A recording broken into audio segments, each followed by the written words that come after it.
दुनिया की सबसे डरावनी घटना जिसमें प्रकृति को भी अपना नियम भंग करना पड़ा।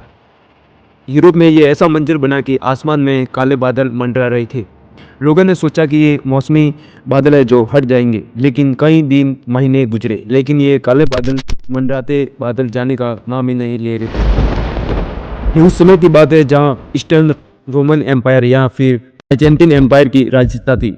ये कॉन्स्टेंट सिटी थी जिसको आज इस्तांबुल कहा जाता है। ये पूरा मंजर कॉन्स्टेंस में ही हो रहा था। ये इतना डरावना था कि मानो सूरज धरती से गायब हो गया हो। ये काले मंडराते बादल दिन हफ्ते महीने गुजरे, लेकिन हटने का नाम ही नहीं दे रहे थे। इसके बाद ऐसी घटना हुई कि पूरे स्टेंस में मौत का मातम छा गया। एपिक शॉट्स में आपका फिर से स्वागत है। साल था 541 AD। स्टेंस में बादल तो मंडरा रहे थे, लेकिन अब एक के बाद एक मौतें होना शुरू हो गई। लोग बिना किसी बीमारी के अचानक चलते फिरते मर रहे थे। अब यहाँ ना सूरज ऊपर से ये होती मौत है और काले बादल। सभी लोगों ने मान लिया था कि दुनिया का अंत आ गया है। अब ये मंजर इतना खतरनाक हुआ कि सर्दी बढ़कर -18 डिग्री सेल्सियस तक बढ़ गई। सभी मौसम मानो खत्म हुए, मानो अब सिर्फ सर्दी ही रही है। लोगों की ना फसलें रही, ना ही पशु पक्षी, सब तेज ठंडी के कारण जमकर मौत को गले लगा लिया। अब यहाँ के सम्राट जो कि जस्टिनियन थे, अपनी प्रजा को मरते देख विवश थे। रोज हजारों लोग मर रहे थे, लेकिन इसके पीछे असल वजह किसी को मालूम नहीं थी। अब ये अनजान बीमारी धीरे धीरे दूसरे महाद्वीपों पर भी फैलने लगी थी। अब लोग सबसे ज्यादा तब डर गए जब उनका सम्राट भी इस महामारी बीमारी की चपेट में आ गया था। अब ये बीमारी इतिहास की सबसे बड़ी महामारी बन गई और इतिहास में इस बीमारी ने अपना रिकॉर्ड बना लिया। अब कुछ महाद्वीपों पर तो 2 साल से सूरज उगा ही नहीं। अब यह आसमानी आफत इतनी खतरनाक थी कि इसके पीछे की वजह कोई कभी जान ही नहीं सका। लेकिन फाइनली ये बीमारी 1500 साल बाद, यानी अब साल 2013 में पता चला कि आखिर ये क्या था, जिससे काले मंडराते बादल जिन्होंने सूरज को भी ढक लिया और हजारों लोगों की जान ली। अब यह बीमारी इस्तांबुल से कई किलोमीटर दूर समुद्र पार ग्रीनलैंड में छिपी थी। अब ग्रीनलैंड की एक खासियत बता दूं कि यहाँ पर हमेशा सर्दी ही रहती है, जिससे यहाँ बर्फ पर बर्फ जमती रहती है और एक अलग ही अनब्रेकेबल परत को जन्म देता है। अब एक्सपर्ट के अकॉर्डिंग हर साल 5 सेंटीमीटर बर्फ जमती जाती है, लेकिन इस बीमारी को जानने के लिए 1500 साल पहले की बर्फ के डाटा को पहले जानना जरूरी था। अब 1500 साल पहले की बर्फ डाटा के लिए 75 मीटर नीचे की बर्फ को लैब टेस्टिंग करना जरूरी था, जिससे यह आसमानी आफत की असल वजह जान सकेंगे।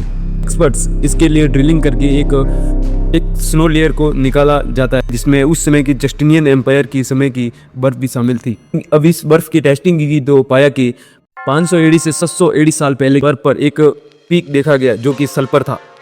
अब 1500 साल पहले सम्राट जस्टिनियन के समय 2 सालों तक काले बादल मंडरा रहे थे, वो इसी का कारण थे। तो चलो जानते हैं कि कैसे बादल इतनी टाइम तक रहे, क्या कारण था, इनके पीछे क्या असल वजह थी। ये तो ठीक है, लेकिन मौतें क्यों हो रही थी इसको भी जानेंगे।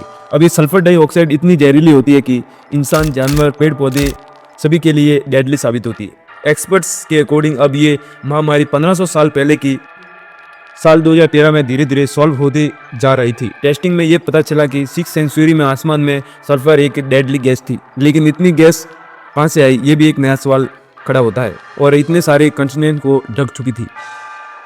अब एक्सपर्ट के अकॉर्डिंग इसका सिर्फ एक ही रीजन हो सकता है, वोल्केनो, जिससे आसमान में इतनी सारी मात्रा में सल्फर बन सकती है। अब जमीन में ये उबले पत्थर मैग्मा के रूप में उबले हुए होते हैं, ऊपर की जमीन उसे निकलने नहीं देती। लेकिन अब अगर समुद्र का पानी जैसे ही मैग्मा से मिल जाता है तो ये हाई प्रेशर बनाता है, जिससे जमीन पर ज्यादा प्रेशर से जमीन को फाड़ कर बाहर निकल जाता है। अब ये वोल्केनो के साथ सल्फर बाहर निकलती है। जितना खतरनाक वोल्केनो होगा उतनी ज्यादा सल्फर आसमान में फैलेगी। ये बादल को जन्म देता है, जिससे सूरज की रोशनी को भी पार आने नहीं दे सकता। अब ये 1500 साल पहले जस्टिनियन एम्पायर के समय में कंफर्म ऐसा ही हुआ था।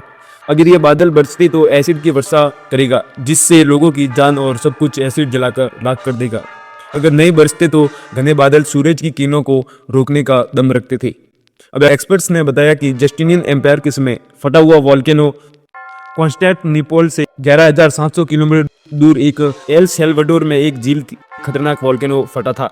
अब ये पार्ट देख सकते हो जो कि इसको साबित करता है, जिससे अंदाजा लगा सकते हैं कि वोल्केनो कितना बड़ा हो। अब ये वोल्केनो कभी भी फट सकते हैं, जो कि इंसान के लिए डेडली साबित हो सकते हैं। ऐसे ही और रियल घटना और हिस्ट्री मिस्ट्री वीडियो को देखने के लिए ज्वाइन करें एपिक शॉट। तो थैंक यू फॉर वॉचिंग, मिलते हैं नेक्स्ट वीडियो में।